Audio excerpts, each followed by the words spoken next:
देखिए आज का टॉपिक है आपका माइटोकॉन्ड्रिया। क्या है?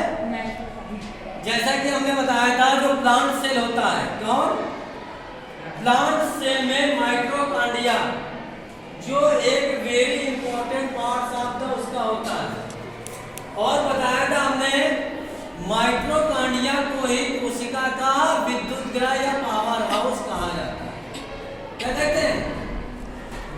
विद्युत ग्रह या पावर हाउस। पावर हाउस का काम क्या होता है? जैसे पावर हाउस में जहां बिजली आती है तो हमको ऊर्जा प्रदान करना, क्या देना? एनर्जी।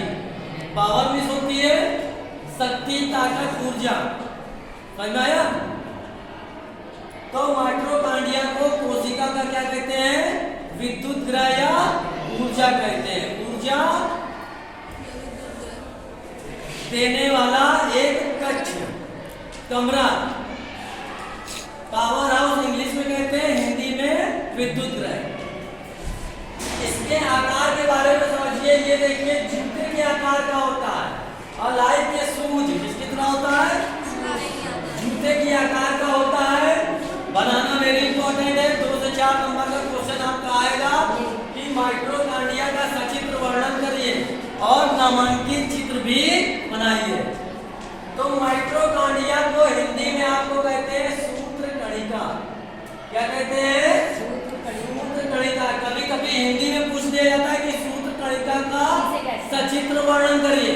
अब कहोगे सर जी ने माइटोकॉन्ड्रिया बताया था, सूत्रकणिका नहीं बताया था। लेकिन वो आपको याद रखना है, कभी कभी घुमा के क्वेश्चन पूछ लेते हैं। तो माइटोकॉन्ड्रिया को हिंदी में सूत्रकणिका कहते हैं। और माइटोकॉन्ड्रिया की खोज किसने की थी? अल्टमान ने की थी। किसने की थी? अल्टमान नाम के वैज्ञानिक थे। इन्होंने ही जो माइटोकॉन्ड्रिया की खोज की थी और माइटोकॉन्ड्रिया को कोशिका का विद्युत ग्रह बताया था। ठीक है। अब देखिए इसकी स्ट्रक्चर, संरचना देखिए। ये जूते के आकार का होता है। किस आकार का? अलाई के सूज। छोटे बच्चों के जूते देते हैं, देखे कि नहीं? या आप लोग अब विंटर वेकेशन आ रहा, विंटर में आप ऊन से वो बिनते हैं तो इसी आकार का होता है। ठीक है। इसमें देखिए इस आकार का होता है और इसमें ये जो उंगली नुमा रचनाएं होती हैं, किसके रूप में? उंगलियों के आकार के। ये दिख रही है? ये उंगलियों के आकार की जो रचनाएं होती है ये कहलाती है क्रिस्टी। क्या कहलाती है? क्रिस्टी। इसको कहते हैं क्रिस्टी। ठीक, बिल्कुल ध्यान से समझ लीजिए। इसके बाद इस क्रिस्टियों के अंदर ये जो आपका द्रव्य भरा हुआ है, ठीक है, एक लिक्विड भरा होता है, ये इसको कहते हैं अधात्री। क्या कहते हैं? अधात्री। और इंग्लिश में इसको कहते हैं मैट्रिक्स। क्या कहते हैं? मैट्रिक्स। इंग्लिश में क्या कहते हैं? मैट्रिक्स। और फिर ये देखिए जो आउटर भाग होता है, जो इसका बाहरी जो आवरण होता है, इसको कहते हैं बाह्य झिल्ली। क्या कहते हैं? बाह्य झिल्ली। बाह्य मीन्स होता है बाहरी और झिल्ली माने उससे जो ढकी हुई होती है। जैसे हमारा शरीर जो बाह्य त्वचा से ढका हुआ है कि नहीं, बाह्य त्वचा, उसी तरह इसकी बाहरी हिस्सा है, ये बाह्य झिल्ली कहलाती है। इसके बाद ये जो अंदर की झिल्ली होती है, इंटरनल, कौन सी? इंटरनल, इसको कहते हैं भीतरी झिल्ली।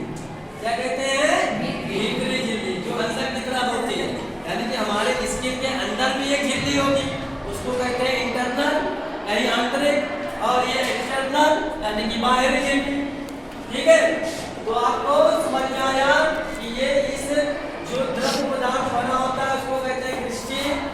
और उंगलियों जैसी जो संरचना होती है, देखो उंगलियों के आकार की, जैसे अंगूठा है, उंगली है, जैसे उंगली है, इस तरह से बनी है उंगली, ये ऐसे, फिर ऐसे, फिर ऐसे बनी है। इसको क्या कहा गया है? क्रिस्टी। और इसमें जो लिक्विड भरा होता है उसको मैट्रिक्स कहते हैं, या हिंदी में अधात्री। और ये इसकी बाह्य झिल्ली है और ये इसकी भीतरी झिल्ली है।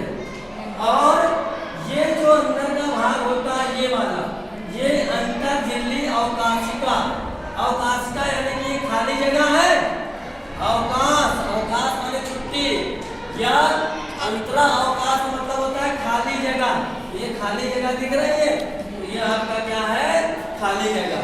ठीक है, तो इस तरह से ये इसका स्ट्रक्चर था आपका।